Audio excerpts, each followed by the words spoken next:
here. Welcome back. If you follow my channel, if you're new here, my name is Kamina the Coach. I've been working and living abroad for well over a decade. You'll find some videos on this channel regarding that. I'm also a transracial late discovery adoptee, meaning that I was adopted by parents of a different race, and I didn't find out that I was adopted until I was 32.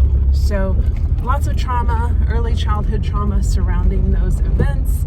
So you'll find some videos on this channel regarding dealing with and processing, moving through all of that.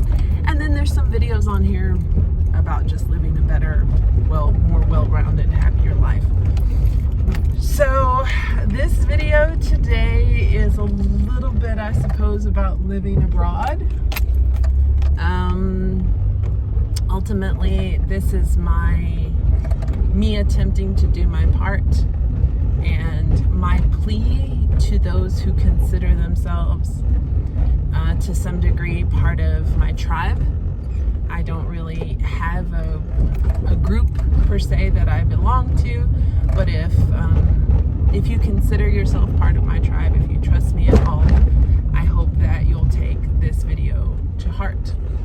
So I want to start off by telling a story. Somebody that I was with for a very, very long time, when this person and I met, I was fresh out of the military and studying for I don't know what. I was just doing my general studies at the time. I didn't have a degree.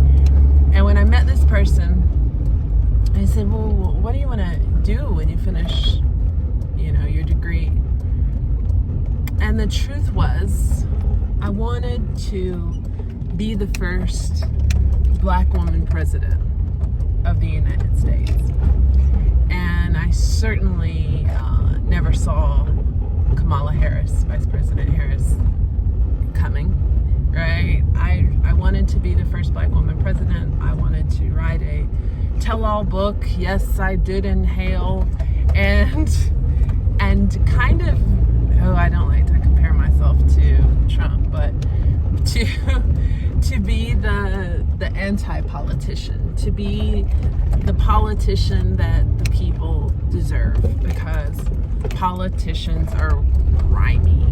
And really, even as a young person, I can understand and I can see, even from in the United States, that there's some very, very serious problems that are not being addressed, especially the problems that are geared towards brown and Black people. And I haven't heard any of that mentioned in this campaign. But okay, so anyways, I say all of that to say that I understand how Vice President Harris started out. The reason why I didn't continue on that path was because the more I studied, the more I understood that I would never have enough money or be dishonest enough to be a politician. And I'm so, so thankful that I recognize those kind of qualities in myself, that I cannot or will not be bought, that I will not lie.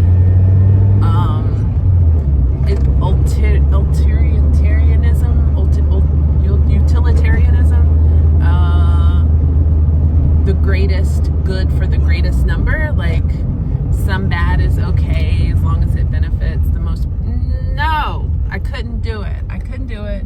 And so that's why I didn't go on to law school, all that stuff.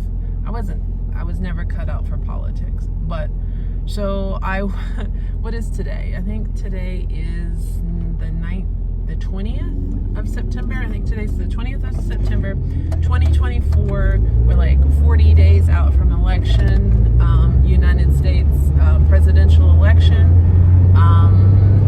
Donald Trump running against current Vice President Kamala Harris.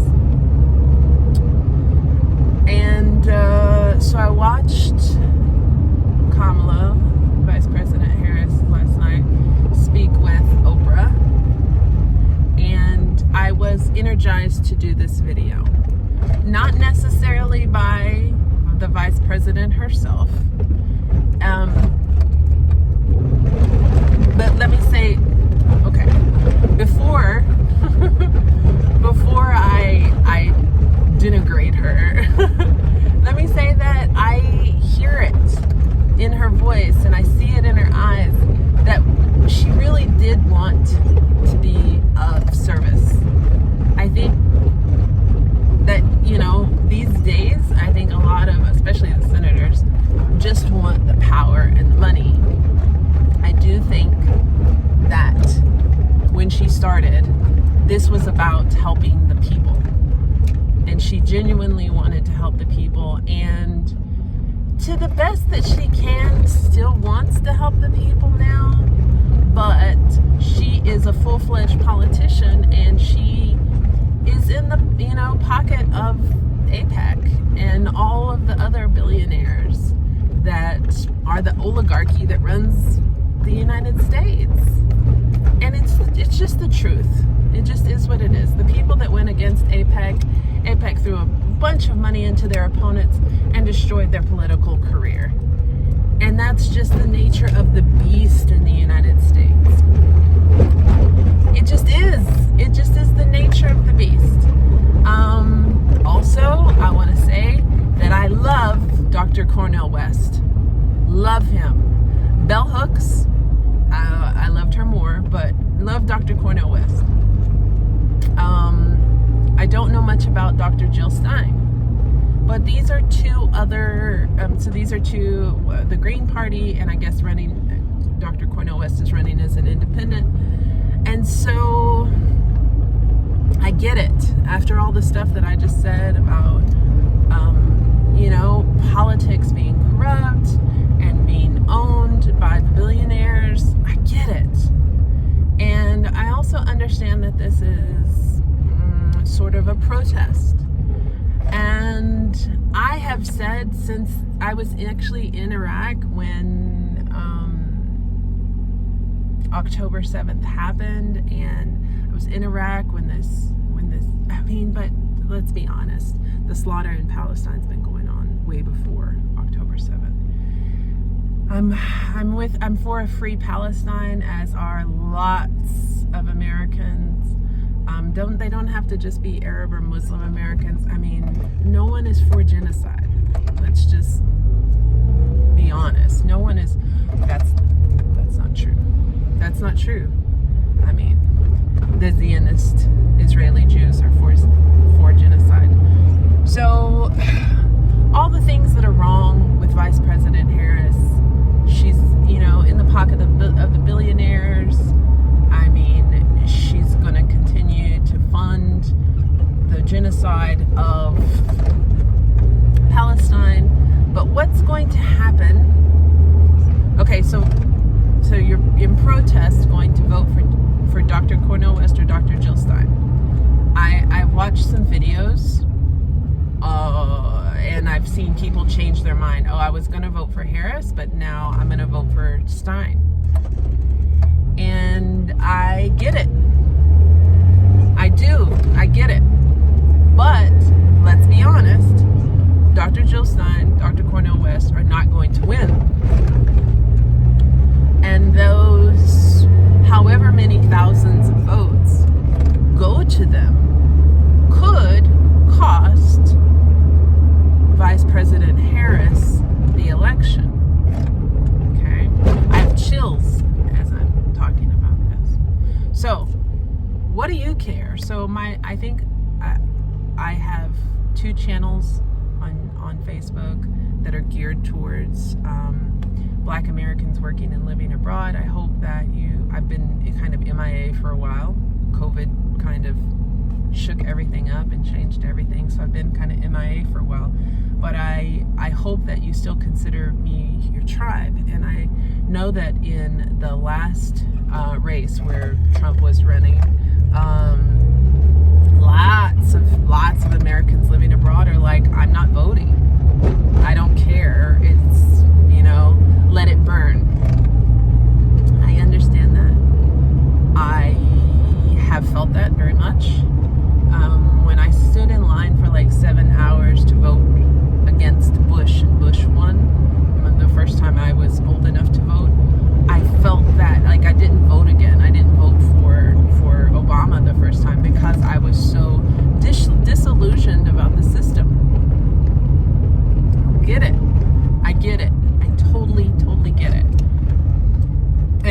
understand the protest. I understand washing your hands at the United States. However, if you're working and living abroad still, the United States still has a lot to do with your situation. Unless you have been able to get a passport or permanent residency in another country, you're still able to do what you're doing off the privilege of that blue passport. Now, we may not have a lot of privilege inside of the United States, but overseas we do with that blue passport, and that is intrinsically connected to the United States. So me personally, last time that Trump got elected, I was coming to Mexico. Ironically enough, I was coming to Mexico. I was leaving a country. I was going to go to the United States for like a month, and it should have taken 3 weeks to get my visa, and then I was going to come to Mexico, buy a house, buy a car. I had enough money to do that.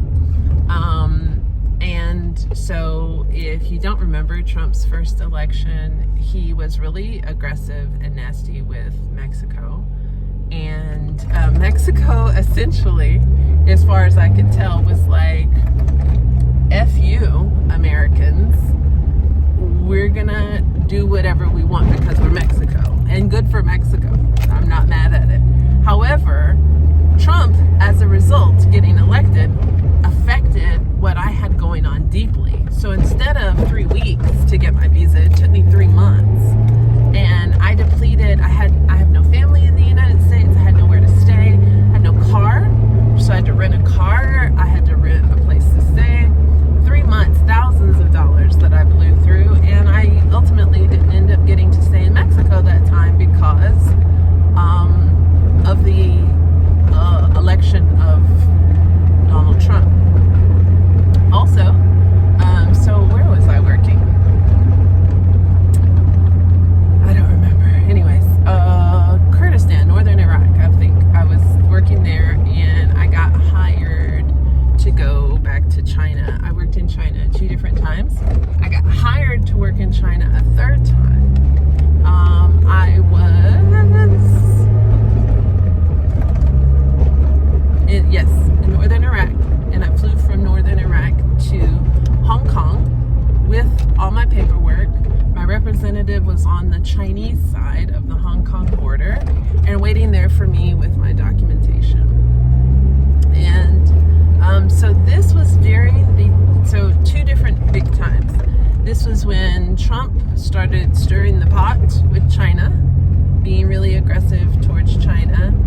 And in China, this was when the umbrella protests were going on, when the Chinese were when the Hong Kongers were trying to fight the People's Republic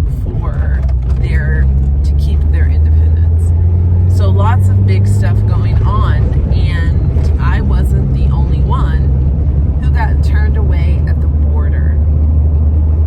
And so I'm lugging all of my life with me, 2 massive suitcases, a big backpack, and they don't speak English. They don't speak English. All they did was hand me my stuff back and say no.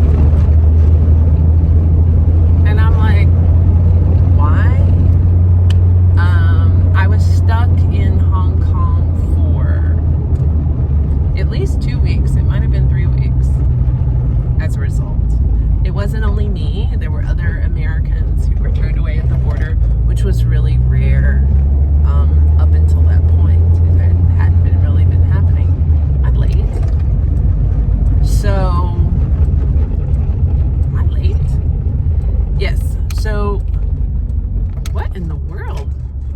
Man, it is full. Yeah, there's something going on here. Alrighty then. So, yeah. So, I have said this before. I've done videos talking about how politics have affected me working and living abroad. But I think now, more than ever, it's very, very, very important for me to remind people working and living abroad that American politics do affect your life overseas. The United States is effectively at financial war with, like, I don't know, half the globe, and then, you know, funding all these other wars and all this good stuff. What I mean is that if something goes wrong with the United States, it's still going to affect you wherever you are in the world. And something's going to go wrong. So the United States, it's already broken. We know that. It's the greatest military power in the world, and that's not going to go away anytime soon. But we know the American dream part, that shit's broken. But it can get so much worse for the world if you don't help get Vice President Harris elected. I notice I haven't spent much time talking about Trump as a person. Because I know a lot of people, especially a lot of black men, are voting for him because they believe he's a strong leader and they gave him the check and all that stuff. So I'm not going to talk about his character because a lot of people don't give a damn about his character.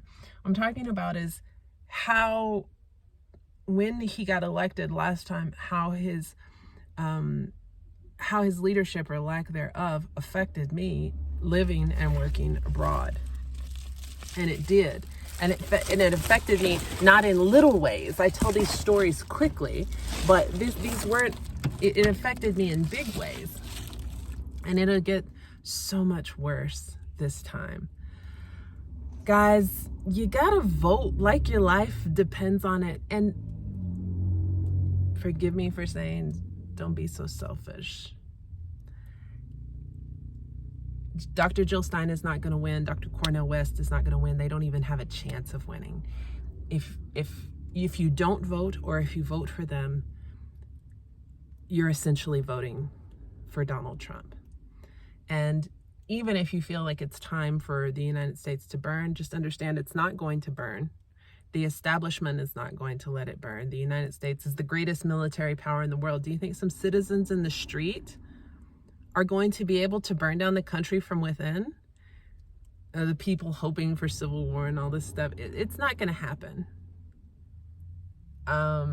It's going to get bad. It can get much worse. I know it's bad right now, but it can get much worse.